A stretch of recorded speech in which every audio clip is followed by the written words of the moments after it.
એ હળમતિયા કાળુ બાપુ સુધી ગઈ છે સતાધાર. આજ પણ સાધુ સાહેબ અનાજનો દાણો નથી ખાતા અને કોઠાનું કંતાન પહેરે. આ કોઈ એમ કે કલિકાલમાં આ યોગી હોય, કલિકાલમાં જોગી હોય, કોલિકાલમાં કલિકાલની અંદર સાહેબ આવો મહાપુરુષ હોય.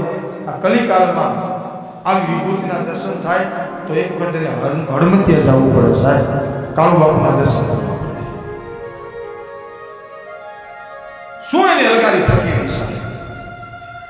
આ સતાધારના બાપુને એવું કીધેલું, રોજ સતાધારના સાધુ એ બાપુ થાળ જમે ને પછી થાળ વધે ને એનો પ્રસાદ જમતા કાળુ બાપુ. એક દિવસ બાપુએ એવું કીધું કે બેટા હું નહીં કાળુ, હું નહીં હોય તે તું શું કરીશ? મારો પૈણ નહીં હોય તો તું કયો પ્રસાદ જમશે?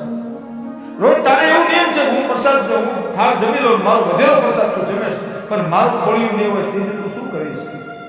અને તેથી કાળુ બાપુ હળમતિએ એમ કીધું, બાપુ તમે નહીં હોય ને તેથી અનાજનો દાણો મોઢામાં નહીં મૂકો. આજ સુધી નથી મૂક્યો.